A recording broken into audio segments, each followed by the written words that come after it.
우리 함께 로마서 16장 말씀 함께 보도록 하겠습니다. 신약성경 261쪽에 있습니다. 로마서 16장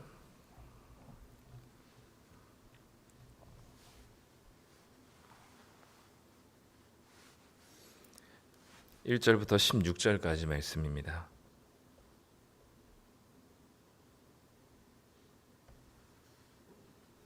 로마서 16장 1절부터 16절 우리 한 목소리로 함께 읽도록 하겠습니다.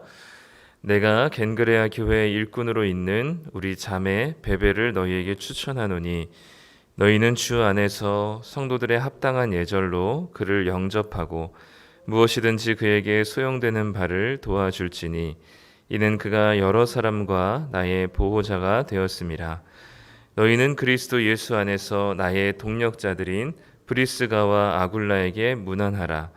그들은 내 목숨을 위하여 자기들의 목까지도 내놓았나니 나뿐 아니라 이방인의 모든 교회도 그들에게 감사하느니라. 또 저의 집에 있는 교회에도 문안하라. 내가 사랑하는 에베네도에게 문안하라.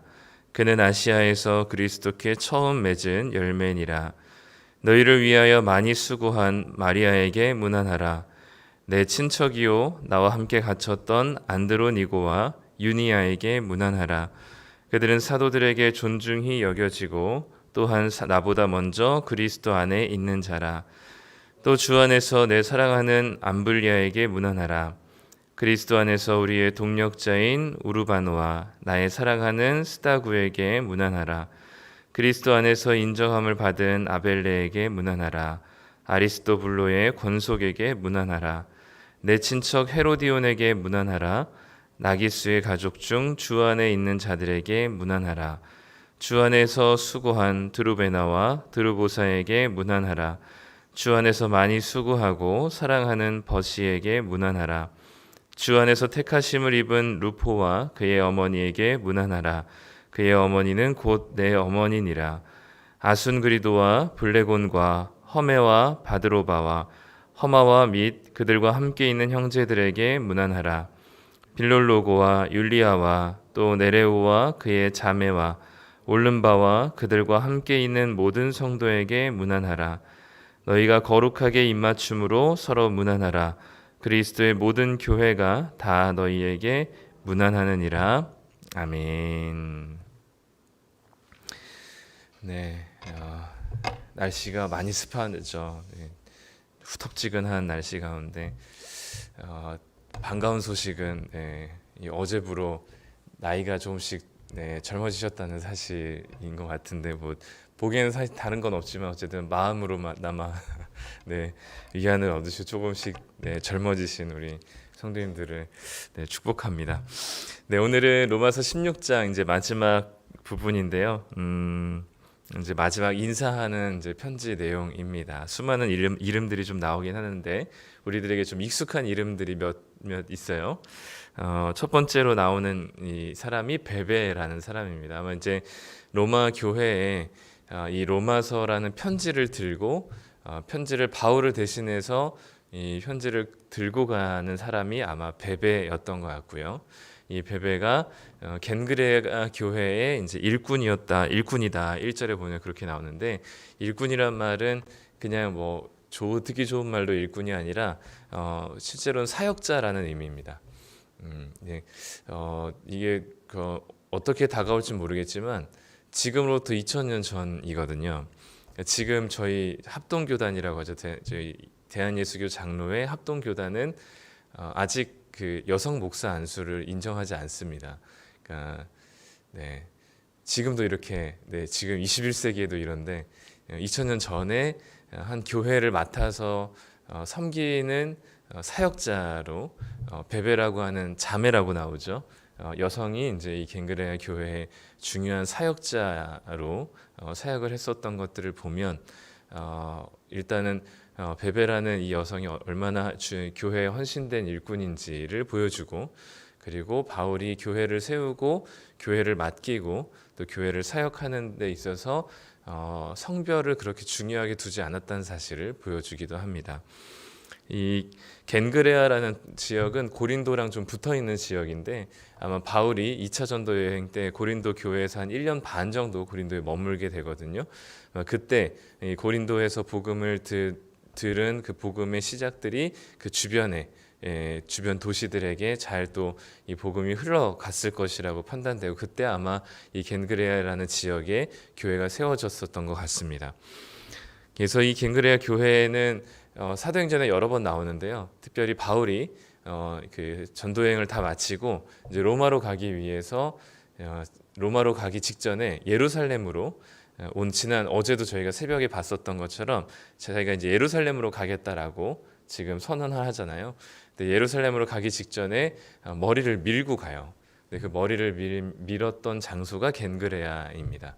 그래서 이 겐그레아 교회는 바울에게 있어서는 중요한 교회이기도 한데요. 이 교회의 사역자가 이제 베베였고, 이 베베가 로마서라는 편지를 들고 이제 로마 교회로 가게 됩니다. 그렇기 때문에 2절 말씀에서는 이 베베에게 주님 안에서 성도들의 합당한 예절로 그를 영접하고 무엇이든지 그에게 필요한 바를 도와주어라라고 얘기합니다. 그러니까 자기같이 대해달라라는 이야기죠. 그러면서 이제 그 여러 사람의 보호자가 되었다라고 얘기합니다. 이 보호자라는 것은 후견인이에요.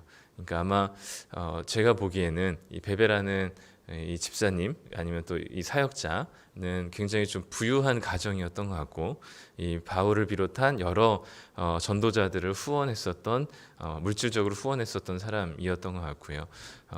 이 교회 안에서 굉장히 큰 역할을 감당했었던 사람인 것 같습니다. 생각해 보면 이 어쨌든 그 문안 인사에 대한 요청에 지금 한 20 몇 명 정도 이제 이름이 나오거든요. 근데 그 이름들 중에 가장 먼저 이 베베를 언급한 사람이 이제 베베였고 그 사람이 여성이었다는 사실은 의미가 굉장히 큰 것 같습니다. 네, 그래서 여기 이제 우리가 읽은 이 20 몇 명의 문안 인사를 하라고 했었던 그 인물들 중에는 사실 다양한 인물들이 많이 있는데 특별한 거는 여성의 이름이 8명 이상이 된다는 거죠. 특별히 바울의 사역과 또 선교에 있어서 여성들이 했었던 사역들이 또 여성들의 이 교회 사역들이 굉장히 큰 역할이었고 되게 주도적이었다는 사실을 보여주는 대목인 것 같습니다. 그 이후로 두 번째로 나오는 인물이 3절에 나오는데요. 브리스가와 아굴라에게 문안하라라고 되어 있습니다. 여기서도 네, 브리스가와 아굴라가 부부인데요. 아굴라가 남편이고 브리스가가 아내입니다. 그러니까 보통은 남편 이름 저희 주보에도 보면은 헌금 명단 이렇게 보시면 남자 이름을 먼저 적잖아요. 근데 지금으로부터 2000년 전에 이미 남자 이름이 아굴라가 먼저 나와야 될 것 같은 상식적인 세상 속에서 브리스가라는 아내 이름이 먼저 나오는 것도 참 특이할 만합니다. 아마 열심히 브리스가가 훨씬 더 이 교회 사역에 아마 집중했었던 것 같고요. 아마 상황 자체가 남편은 어쨌든 일을 해야 됐었고 남자들은 여성들이 어쨌든 교회를 계속해서 꾸려 나가지 않았을까라는 생각이 듭니다. 어쨌든 브리스가와 아굴라도 좀 넉넉한 집안이었고요. 이 브리스가 아굴라는 특별히 바울과 굉장히 큰 인연이 있습니다. 로마에서 원래 정착해서 살고 있었다가 로마에서 이제 클라우디오라는 황제가 AD 49년에 이제 모든 유대인들을 로마에서 쫓아내는 칙령을 내리거든요. 그때 이제 쫓겨나게 됩니다. 그때 이제 고린도로 이제 도망가게 되는데 그 고린도에서 바울과 만나요. 그리고 또 마침 직업도 같아요. 텐트를 만드는 일로.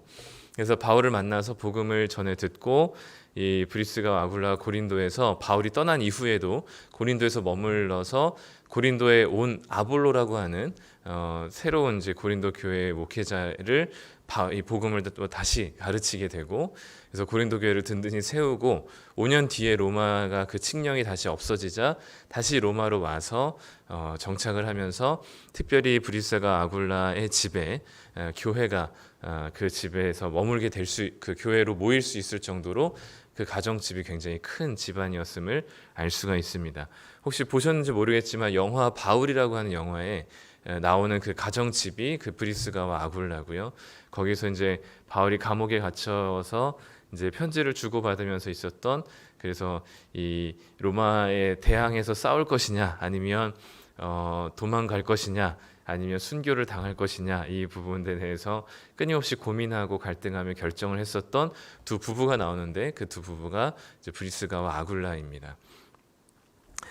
보니까 5절에 보니까요, 브리스가와 아굴라의 집에 있는 교회에도 문안하라라고 5절에 나옵니다. 그러니까 이 브리스가와 아굴라, 당시에는 이런 지금처럼 교회 건물이 있었던 때가 아닙니다. 가정집, 좀 이제 넉넉한, 좀 넓은 가정집에서 곳곳의 가정집에서 교회로, 이제 가정 교회로 세워져 있었던 상황이기 때문에 오늘 우리가 읽은 이 짧은 16절 안에서도 몇 개의 교회가 나옵니다. 브리스가와 아굴라의 집에서 모이는 교회뿐만 아니라 15절에 보면은 14절에 보면 아순그리도와 블레곤과 이제 거기에 있는 그들과 함께 있는 형제들, 이 표현이 이제 교회예요. 네. 그 14절에 아순그리도를 비롯한 그들과 함께 있는 형제들에게 문안하라. 여기도 하나의 교회고요. 15절에 있는 것 빌로글로고와 율리아와 또 그들과 함께 있는 모든 성도에게 문안하라. 여기도 한 교회입니다. 그러니까 지역 가정 교회들이 많이 있었던 것이죠. 바울이 알고 있었던 가정 교회 몇몇 교회에게 이제 안부를 전해 달라 요청하면서, 이제 이 안부를 전해 달라는 것은 이 로마서를 읽히라는 뜻이거든요. 이 로마서 편지를 그 가정 교회에 또 보내 달라라는 의미입니다. 그래서 당시에는 이제 회신, 이게 회람이라고 돌려가면서 이 편지를 보게 되었습니다.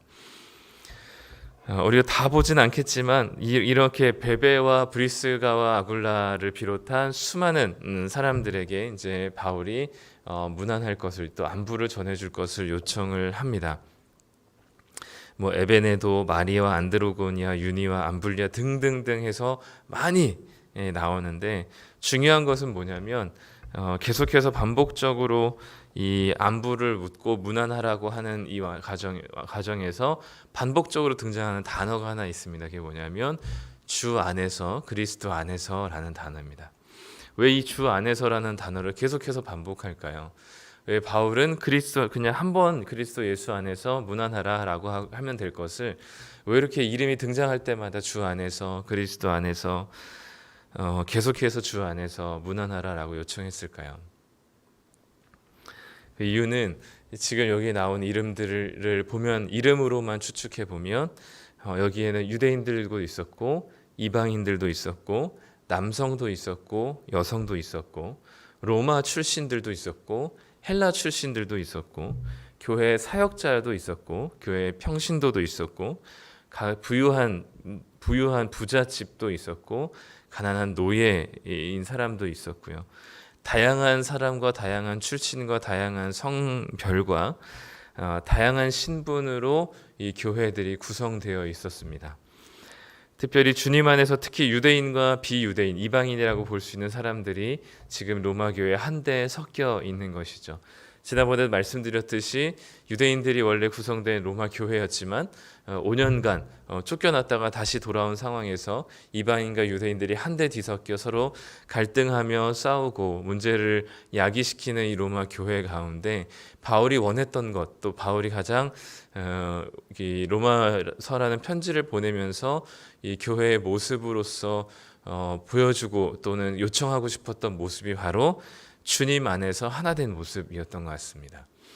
다양한 출신과 성별과 신분이 있지만 또 다양한 배경들이 있지만 그런 사람들이 한데 모여서 교회를 이루고 있지만 그 교회들이 바라기는 주님 안에서 한 가족으로 교제하고 한 몸으로 세워져 가기를 바울은 너무나 간절히 소원하고 있었던 것 같습니다. 그렇기 때문에 한 번만 또는 두 번만 세 번만 얘기해도 될 것을 계속해서 반복적으로 주 안에서 그리스도 안에서 문안하라라는 요청을 하고 있습니다.